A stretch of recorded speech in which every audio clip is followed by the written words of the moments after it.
JoJo's Bizarre Adventure é uma série de mangás e animes muito famosos no Japão e que nos últimos anos também tem se tornado bastante popular aqui nas terras ocidentais. Hoje em dia o jogo está em mão de empresas mais mercenárias, que eu não prefiro não citar o nome, Bandai Namco, e com jogos bem meia boca feitos só para arrancar uma parcelinha de grana do público, mas por um bom tempo ele esteve na mão da Capcom, que fez o sensacional jogo de luta Heritage for Future, do arcade, do PS1 e do Dreamcast. Deve ter mais alguma versão, só que eu não sei porque esse jogo saiu pra tudo. Mas não é desse jogo que a gente vai falar hoje, e sim do jogo de 2002, que adaptava a parte 5, Vento Áureo, Ongo no Kazen e o Golden Wind, como você queira chamar.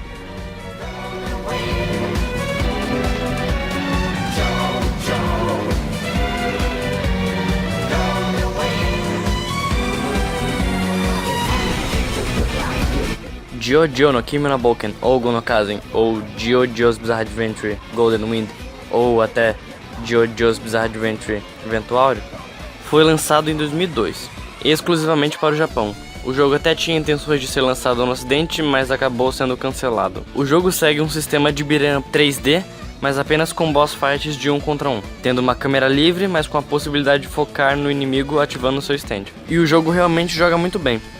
Ele tem boa hitbox, os controles respondem bem e os personagens costumam ser bem ágeis, exceto em momentos em que requer que eles não sejam, por causa da história. Como lidamos com stands, os jogadores têm sua barra de vida e a barra de energia do stand.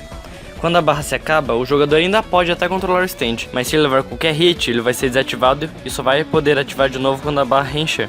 E sim, se o stand tomar dano, o jogador também toma dano. O moveset dos usuários é bem limitado e costuma ser o mesmo em todos os personagens.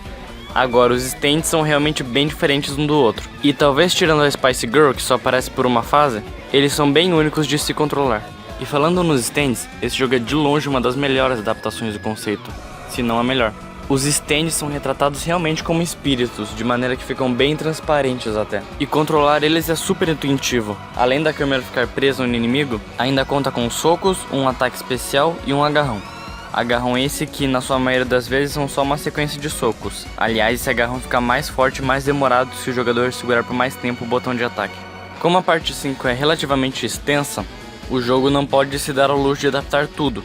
Então ele pega só as lutas mais importantes e com os protagonistas.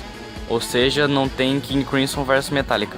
O estranho é que parece que estava nos planos adaptar o jogo inteiro, porque como recompensa de falta de arcos, o jogo conta com os Secret Factors, que é quando você faz alguma coisa do mesmo jeito que o personagem fez no mangá e você libera algum item na galeria.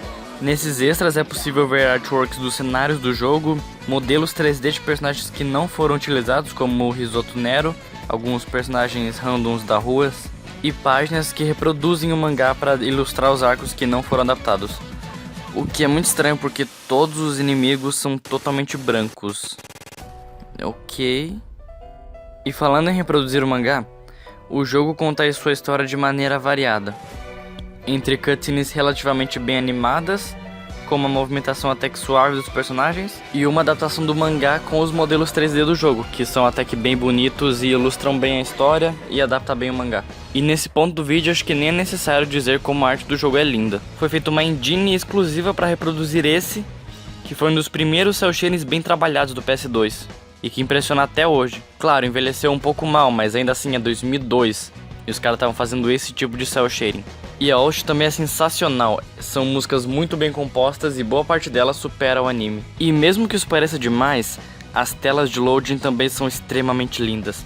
É realmente uma pena que não tem elas em tela limpa nos extras. Mas realmente o jogo não é só flores. Tem diversas fases, 2 em específico, em que a adaptação é feita de maneira tão forte e fiel que incomoda. Bom, spoiler pra quem não leu o mangá ou não viu o anime, é a parte do Man the Mirror e do Polnareff versus o Diavolo. E olha, realmente a fase do Man the Mirror faz você entender por que o Fugo não usa o stand dele. Primeiro que enquanto se está no mundo do espelho, tudo é espelhado, os controles são totalmente invertidos. E isso é um saco de controlar, até porque quando você já chegou a se acostumar, você tem que mudar pro Purple Haze, que tá no outro mundo e você controla ele normal. Só que, além disso, o Purple Haze não pode chegar longe do Fugo, porque senão o alcance dele acaba e ele fica incontrolável basicamente. E no normal o Purple Haze já é muito difícil controlar, ele é um stand muito agressivo e que não responde bem. É igual o anime e mangá? Sim, mas fica basicamente injogável. E se não for suficiente, você tem que fazer exatamente a mesma coisa depois com o Abakio. É um pouquinho menos difícil porque o cenário do Abakio é bem menor e o Abakio é muito mais forte fisicamente do que o Fugo.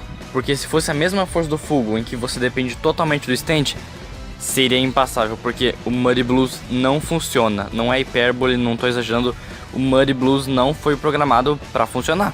Você vê ele fazendo as animações de reprodução que eu suponho que ele ia refazer tudo que você faz, só que não funciona. Os ataques dele só respondem quando ele quer. Só tem um ataque dele que funciona, que é, eu não vou mentir, que é bem legal, que ele reproduz tudo que você faz, só que do lado inimigo. Só que como os stands são bem fracos, ele dura muito pouco, então acaba o tiro saindo pela culatra. Já a fase do Polnareff é basicamente um pouquinho mais justa, mas entra num quesito de que a programação do jogo não é muito boa, porque a partir do momento em que o personagem descobre um meio eficaz de te deter, ele vai focar naquilo. Ele não vai tentar alguma outra estratégia porque ele já viu que aquilo funciona, então ele vai só focar naquilo. E basicamente o Diavolo tem um ataque em que ele dá um rush com King Crimson e te derruba, o que já faz você ficar um bom tempo desacordado no normal. E como você é um cadeirante, fica bem mais difícil e tua única opção é ficar fludando o ataque de agarrão com o Silver Chariot.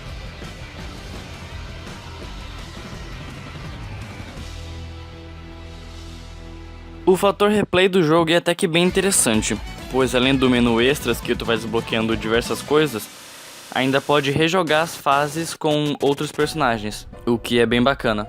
Enfim, Vento Áureo pra quem é fã é uma experiência fantástica, é com certeza uma das melhores adaptações de algo que só existia nos mangás, mas pra quem não conhece a franquia não é muito bom não. É mais legal pela bizarrice, se tu manja de inglês tem as ROMs traduzidas, mas não é muito bom pra introduzir não. Enfim, acho que é isso.